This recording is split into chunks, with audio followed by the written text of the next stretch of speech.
Hi, this is Kit Peng, your speaker coach and the founder of BostonSpeaks. Let's talk about 5 tips to improve your public speaking. First tip is use notes, actually. Most of the time, I'm using notes myself. Most of the time, people don't know how to use notes effectively when they have to speak in public. But there's one good thing about using notes. It helps you gain more clarity and helps you follow through on what you have to present.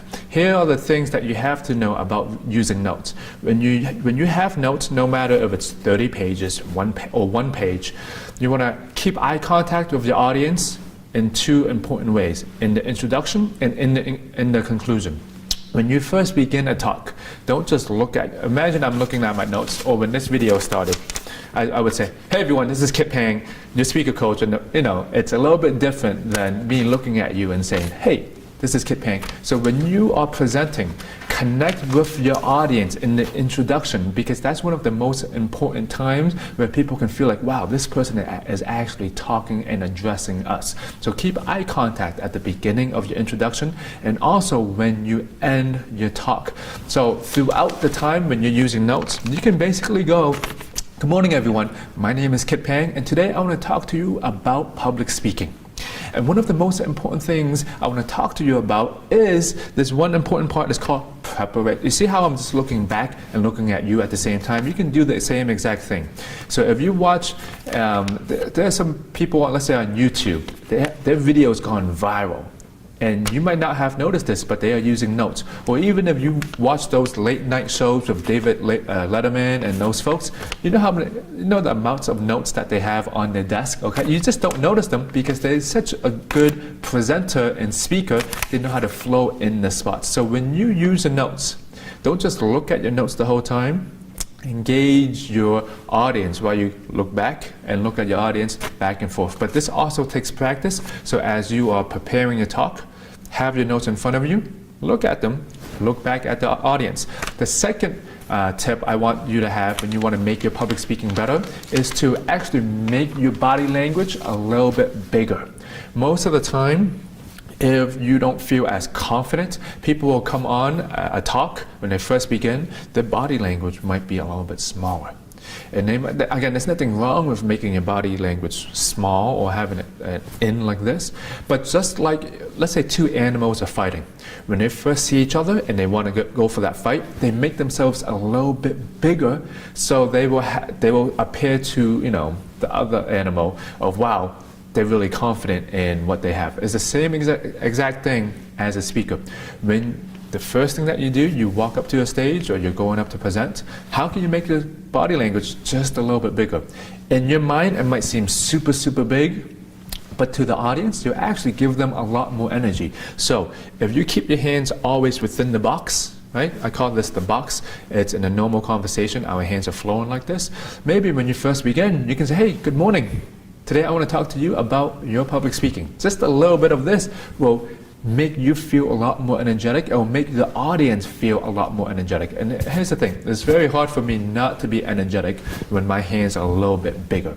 You'll also feel a lot more confident and you'll feel a lot more happier and better about yourself when you do make this body language a little bit bigger. It's just like if you were to win the Olympics, you won't be in a small body position.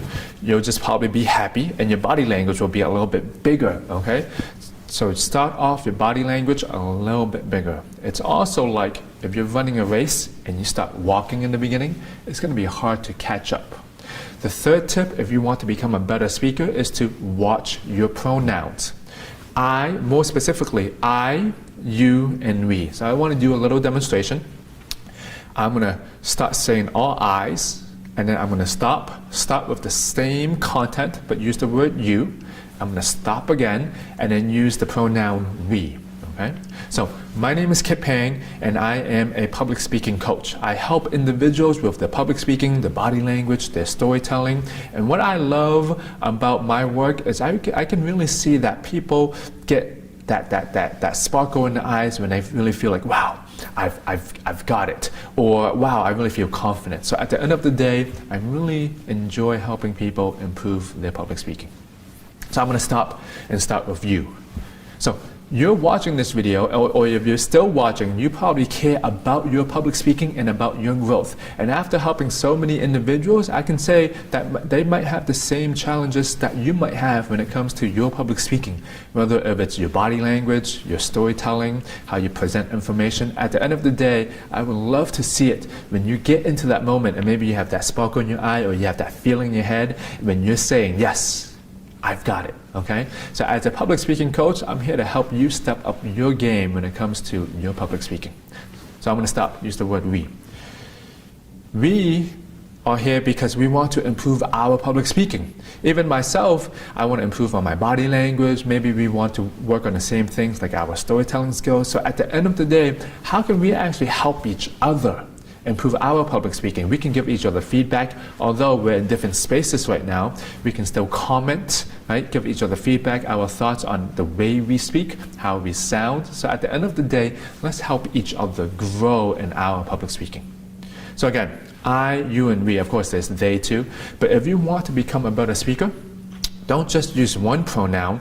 Have it like a roller coaster. It goes up, it goes down. Use I, use you, use we, use they. When you use the word you, your audience will be more captured immediately. Their ears will just perk up. When you use the word we, it's more of a community feeling. When you use the word I, you have to share a little bit about yourself. People will learn more about you. When you use the word they, okay, let's say they versus us, you really make a separation of, hey, this is what we're going for, and their challenges. So you kind of build that team community as well. The fourth tip, if you want to become a better speaker, is to take a breath. Sometimes you have so much information that you want to talk about. It's kind of like on autopilot, and you forget to breathe and calm yourself down and actually say what's on your mind. Because when you're not breathing, you can't think as clear. When you're not thinking as clear, of course this could happen when you're nervous or sometimes when you're in the moment. Remind yourself to just keep your pacing, keep a pause, and slow down, because you can think more clearly and you can speak more clearly. There's an artist that once asked, how do you know who's the most confident person in the room? The person who knows how to control his or her breath. Even if you were, let's say, a voice actor or voice actress, if you don't take a breath, you won't be able to even read one chapter. And it's the same thing with public speaking. Maybe some of you just want to talk so much, you forget that the audience also need a little time to take in what you say. So really add that breath to your speaking. And the fifth tip, if you really want to become a better speaker, you have to improve your storytelling skills. Storytelling is one of the most important things that you can add in any of your talk, in any areas. If you are in finance, in science, in marketing, in sales, as human beings, we are wired for stories. We share stories to help each other learn. We share stories to help each other grow. And we share stories so that we can learn a little bit about ourselves and each other. So when you do share a story, think about a good story this way. Do you remember, you can tell a personal story, right? The last time you were really happy. The last time you were really sad, okay? In a personal story, you want to go right into that situation. There are also two other types of stories. You can tell stories about other people, or you can share a case study, like a research, okay? So three types of stories: a personal story, a story about other people, or a case study. So I hope that you enjoyed these 5 tips. Let me know what tip that you would like to incorporate in your day today or this week, and I'd love to hear how you're doing with it. Thank you so much for watching this video on public speaking tips. I hope you found these insights helpful and feel more confident to step up and own the stage in your next speaking opportunity. A huge shout out and special thanks to our guest Kit Pang for sharing his incredible expertise and practical advice with us today. If you'd like to learn more from Kit, be sure to check out his work at BostonSpeaks. Don't forget to like, comment, and subscribe for more amazing content that helps you grow and succeed. Share this video with someone who could use a boost in their public speaking skills. Until next time, keep pushing forward and stepping into your better self.